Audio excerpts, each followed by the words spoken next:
Journal. This month he begins a new daily column for the hotline called Extreme Mortman, which happens to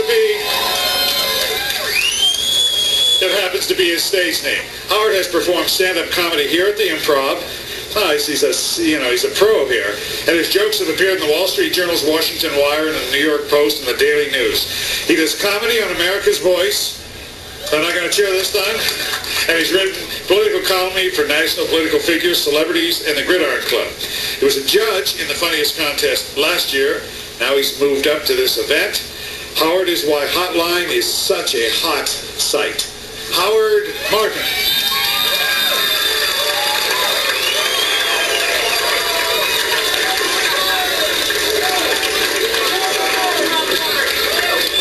Sorry about that. Got to make room for my band, which is coming up here. So part of the...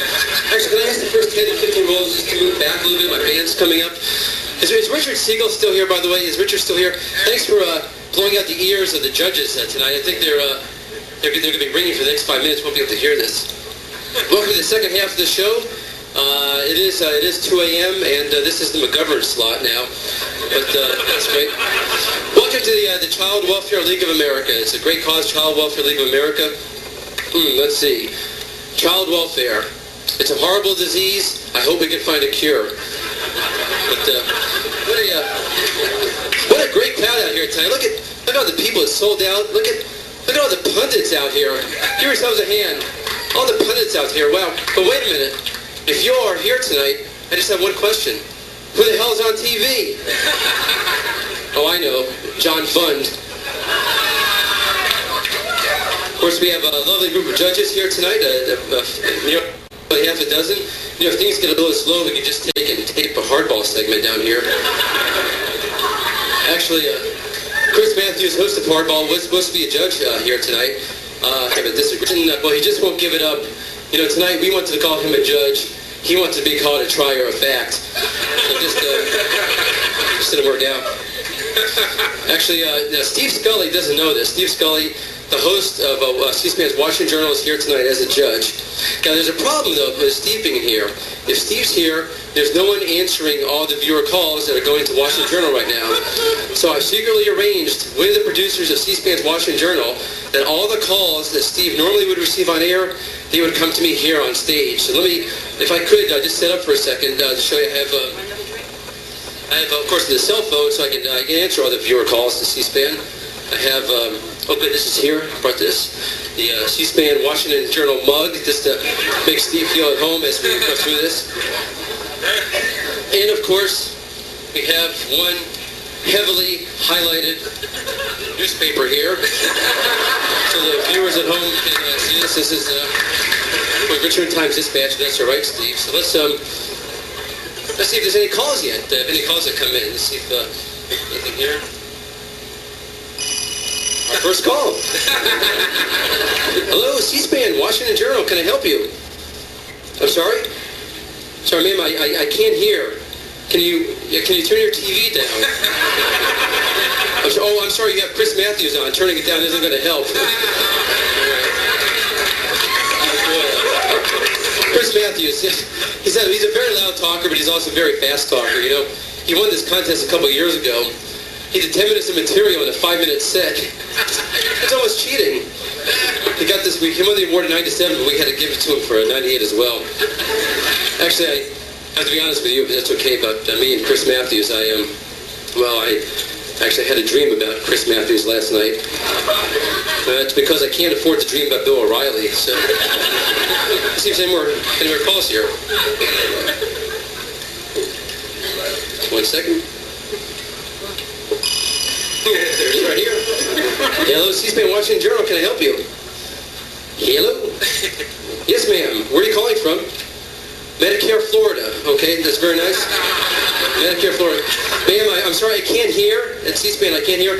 Can you turn your colostomy bag down? I'm sorry? Yes, I'm sure it's a very lovely colostomy bag. I'm sure. Oh, and you have the shoes to match. Okay, that's nice. Boy, the callers to these shows are so old, and they talk to these pundits who are so young. And Tucker Carlson's here tonight, one of my favorites. Tucker is a wee bit over. Let's hear it for Tucker Carlson. He's a looks a wee bit over 30 years old, which makes him a senior citizen among pundits. You know, he's 30 years old, which I think is 68 in pundit years. Almost like the Keith Richards of pundits. Of course, it's great to share a stage up here with Billy Bush of the Bush family. Is here for Billy Bush too. You know, it must be tough to be a member of the family of George W. Bush right now, and you have to answer all these personal questions about Bush. You know, like drinking. You know, can you imagine? Let's say Bush actually becomes president. Can you imagine the inauguration? It's going to be like an AA meeting in there, you know. When he takes the oath of office, he raises his hand. I, George W. Bush, President of the United States. Then half the audience goes, "Hi, George."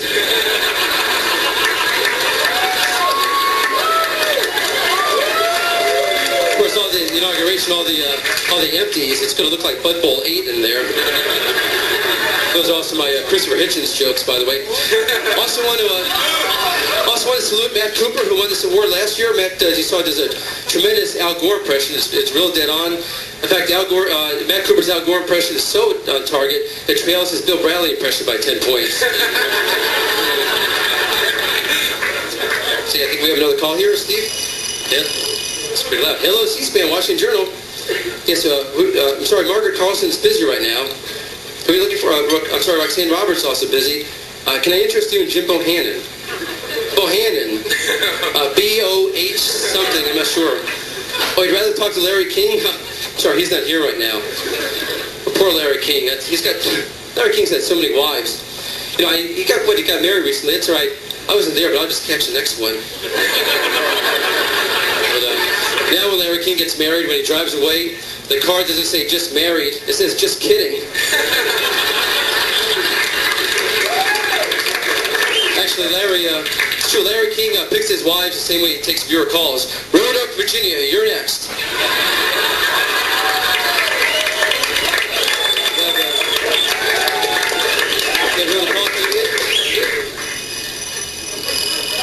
Hello, C-SPAN, Washington Journal. Can I help you?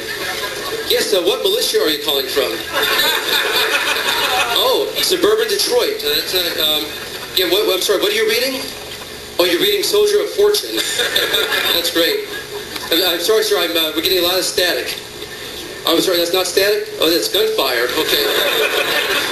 Those are our friends up in the Michigan militia up there. It's real crazy in Michigan. Of course, Minnesota is even more strange. You know, Minnesota, the official amusement park of American politics. You get the feeling that Minnesota was what America would look like if Hanna-Barbera were in charge. And this is true. Honest to God. It's an actual Jesse Ventura action figure. Look at this. It's an actual Jesse Ventura action figure. Now, this is why God invented governors, isn't it? I mean, give Jesse a break. You know, he's just trying to give something back to his fans. You know, I really feel sorry for is the Reform Party. I mean, the Reform Party is all full of celebrities. You know, remember when Clinton came in office, the first thing he said, "I want a cabinet that looks like America." You know, poor Reform Party, if Jesse Ventura wins, they'd end up with a cabinet that looks like the Love Boat. God, I haven't seen this many celebrities in the disaster area since the Towering Inferno. It's not just Minnesota. Of course, New York's crazy. Hillary's running for Senate up there. Although she came out and said she supports the showing of dung at the Brooklyn Museum of Art. Dung is art. Of course, the White House responded by granting clemency for 2,000 flushes. I agree with Hillary. You know, I think dung is art, you know. I mean, visit an art museum. 2 million flies can't be wrong. Of course, if you're in a rush, we have an exhibit on diarrhea. If you have time to kill, look at the history of constipation. You know, I gotta be honest with you, I took a crap this morning and the government put a velvet rope around it. Time's almost up. We just have one more call coming in here. Let's see before we turn this back to Steve. Never mind. Did I get this going here? Trust me, there's a call somewhere in here. Hello, C-SPAN, Washington Journal. Who's calling, please? Wow, Keanu Reeves. Keanu Reeves. Wow, Keanu, where are you calling from? The C-SPAN school bus. Wow. Oh, what's that? You're going to blow it up if they show one more week of American presidents. Okay. Back to you, Steve. Thank you very much. Enjoy the show.